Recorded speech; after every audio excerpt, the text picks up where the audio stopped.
Hello friends. मेरा नाम है राकेश सैनी। हमारे यूट्यूब चैनल में आपका स्वागत है। देखो, आज का अपना टॉपिक्स रहेगा वैदिक काल। अगर इसका टाइम की बात करें तो 1500 से लेकर 600 बीसी के तहत ये वैदिक काल माना जाता है। अब बोगज कोई शिलालेख है, इस पर वैदिक देवी देवताओं का उल्लेख किया गया है। इसमें हम पढ़ेंगे वेद, ब्राह्मण, आरण्य और उपनिषद। देखो, ये वैदिक साहित्य हैं। इन्हें श्रुति साहित्य भी कहा जाता है। इसके बाद हम पढ़ेंगे वेदांग, स्मृति, पुराण, रामायण और महाभारत। ये वैदिक साहित्य के तहत नहीं आते हैं। अब सबसे पहले टॉपिक पढ़ते हैं वेद का। देखो, वेद जो है इसकी रचना 200 ईसा पूर्व में करी गई है।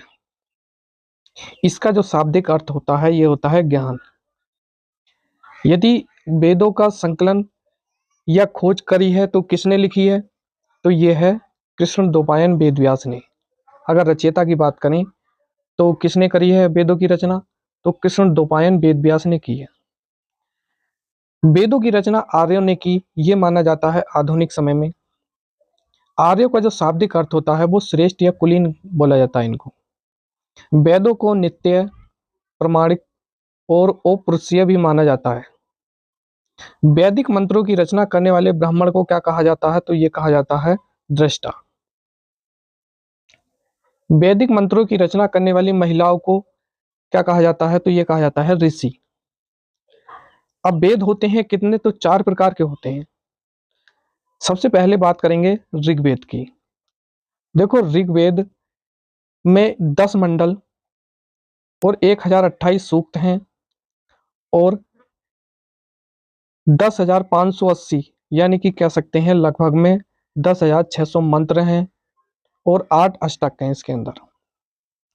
ऋग्वेदिक में पहली बार वर्ण शब्द का प्रयोग किया है।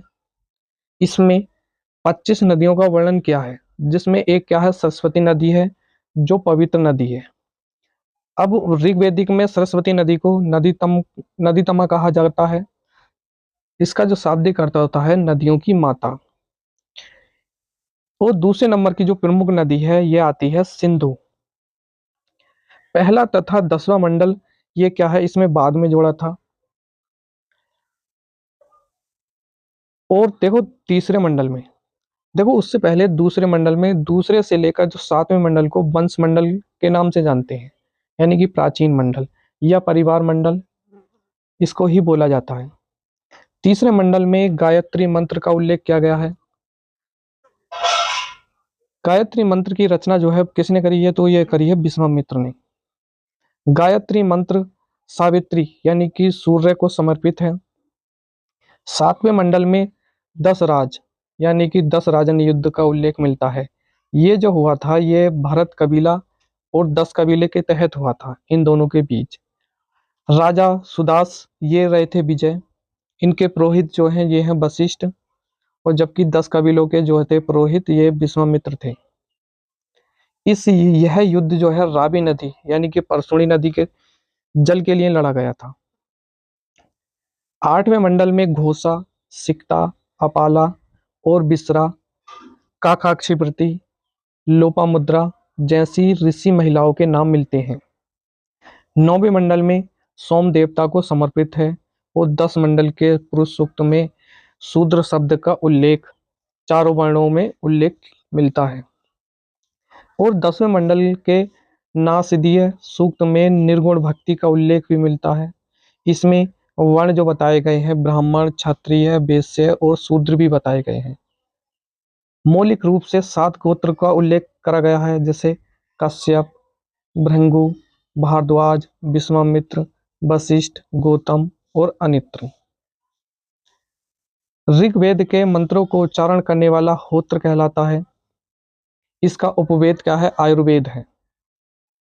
अब दूसरे नंबर पर पढ़ लेते हैं यजुर्वेद। तो देखो, यजुर्वेद इसके 2 भाग हैं, कृष्ण यजुर्वेद और शुल्क यजुर्वेद। शुल्क यजुर्वेद में वासनीय संहिता का उल्लेख करा है। यह गद्य और पद्य दोनों में लिखा गया है। जो गद्य और पद्य है, ये चंपू शैली से निर्मित करे गए हैं। इसमें यज्ञ करने की, अनुष्ठान करने का उल्लेख किया गया है। इस वेद में क्या है, शून्य का उल्लेख किया गया है। वो मंत्र का उच्चारण करने वाले को क्या कहा जाता है, अर्धवियु कहा जाता है। इसका उपवेद धनुर्वेद है। अब पढ़ लेते हैं, देखो तीसरे नंबर पर सामवेद। सामवेद संगीत का सर्वोत्तम स्रोत, जो चारों वेदों में से सबसे छोटा वेद है। ये वैदिक मंत्रों के उच्चारण को जो उच्च स्वर में गाए जाते हैं, सामवेद का संकलन ऋग्वेद पर ही आधारित होता है। भगवान कृष्ण का यह प्रिय वेद है। मंत्रों का उच्चारण करने वाला उद्गाता कहा जाता है इसको। इसका उपवेद क्या है, गंधर्व है। मैडोली की पुस्तक में इसका उल्लेख किया गया है। और सामवेद में 1810 क्या है, छंद है। अब अंतिम में देख लेते हैं चौथे नंबर पर अथर्ववेद। देखो, इसे महिवेद, भेष्यवेद और अथर्व अंगिरस वेद भी कहते हैं। यह भौतिकवादी वेद है। इसमें जादू, टोना, टोटके आदि का उल्लेख करते हैं। इसमें चिकित्सा पद्धतियों व औषधियों का उल्लेख मिलता है। मंत्रों का उच्चारण करने वाले को ब्रह्मा कहा जाता है। और इसका उपवेद क्या है, शिल्पवेद है। ब्राह्मण साहित्य देख लेते हैं, अब टॉपिक है। इसमें यज्ञ करने की विधि का उल्लेख मिलता है। ऋग्वेद में ऐत्रेय ब्राह्मण, कौशिकी ब्राह्मण, सतपंथ ब्राह्मण और तैत्रीय ब्राह्मण। देखो, ऋग्वेद के अंदर ऐत्रेय ब्राह्मण आता है, कौशिकी ब्राह्मण आता है, ये दोनों आते हैं। जबकि सतपंथ ब्राह्मण और तैत्रीय ब्राह्मण जो आते हैं वो यजुर्वेद में आते हैं। देखो, सामवेद में अब देखो पंचविश ब्राह्मण, षष्ठविश ब्राह्मण और जैमिनीय ब्राह्मण ये आते हैं। अथर्ववेद में गोपद ब्राह्मण आते हैं। जो महाकाव्य हमारे दो होते हैं, रामायण और महाभारत। रामायण को आदि रामायण, इसकी रचना भुसंडी ने करी है। आधुनिक रामायण की रचना वाल्मीकि ने करी है। इसमें श्लोक जो बताए गए हैं रामायण में, इनके अनुसार 24,000 हैं। प्राचीन ब्राह्म महाकाव्य है ये। और महाभारत ये सबसे बड़ा महाकाव्य है। इसको जय संहिता कहते हैं। इसमें लगभग 1,00,000 श्लोक हैं, 18 पर्व हैं। रचना कृष्णद्वैपायन वेद व्यास ने करी है। महाभारत काल में महानदी का नाम चित्रोपासना गंगा के नाम से जानते हैं। अब बात कर लेते हैं, देखो आरण्य साहित्य। इनकी रचना वनों में करी गई है। ये रहस्यमय ज्ञान व दार्शनिक तत्व पर आधारित है। उपनिषद, देखो इनकी संख्या 108 है। उपनिषद गोक्ष के बारे में बताते हैं। वेदांत भी कहा जाता है इनको। अस्पति शासक थे। यहाँ पे क्या के मोक्ष शब्द प्रथम बार उच्चारण श्वेतांबर उपनिषद में किया गया है। उपनिषद का जो शाब्दिक अर्थ होता है, गुरु के समीप होता है।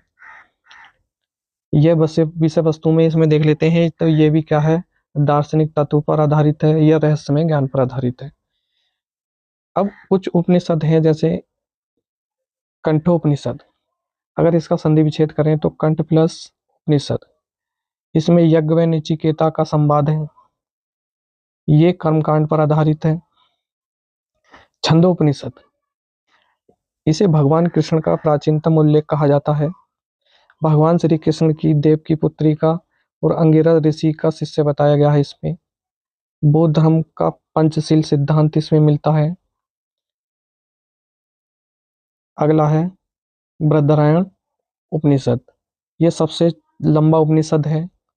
इसमें गार्गी व यज्ञ वात्सल्य का संवाद मिलता है।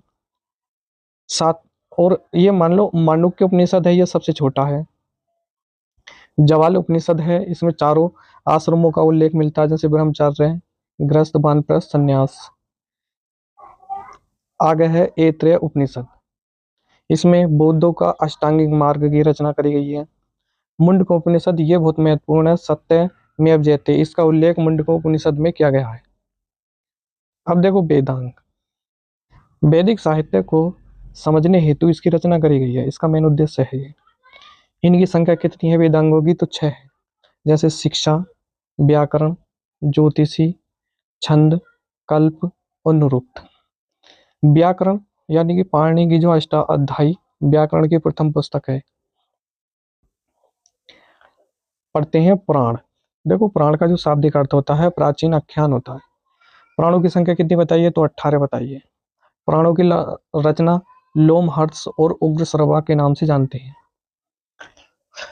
इसमें कुछ पुराण है जैसे मत्स्य पुराण, तो ये सबसे प्राचीन पुराण है। इसमें शुंग वंश और सात वंश की रचना करी गई है। विष्णु पुराण मौर्य वंश की रचना है इसमें। वायु पुराण गुप्त वंश की रचना। मार्कंडेय पुराण में दुर्गा सप्तशती की वर्णन मिलता है। सर्वप्रथम पॉजिटर ने पुराणों के ऐतिहासिक महत्व को बताया है। स्मृति साहित्य, मनुस्मृति ये प्राचीनतम स्मृति है। इसमें सामाजिक नियमों का उल्लेख है। जर्मन दर्शन नीत्शे कहते हैं कि बाइबल को जला दो, स्मृति को अपनाओ। शुंग और सातवाहन वंश की समय इसी समय रचना हुई थी। वर्ण व्यवस्था से संबंधित पुरुष सूक्त मूल रूप से मनुष्य स्मृति में क्या पाए जाते हैं। अब अंत में देख लेते हैं। देखो टीकाकार है, वात्सल्य स्मृति है, नारद स्मृति है और कात्यायन है। तो दोस्तों ऋग्वेदिक काल आज की वीडियो में समाप्त होता है। जल्दी इससे अगला टॉपिक से लेकर आऊंगा। तब तक के लिए धन्यवाद।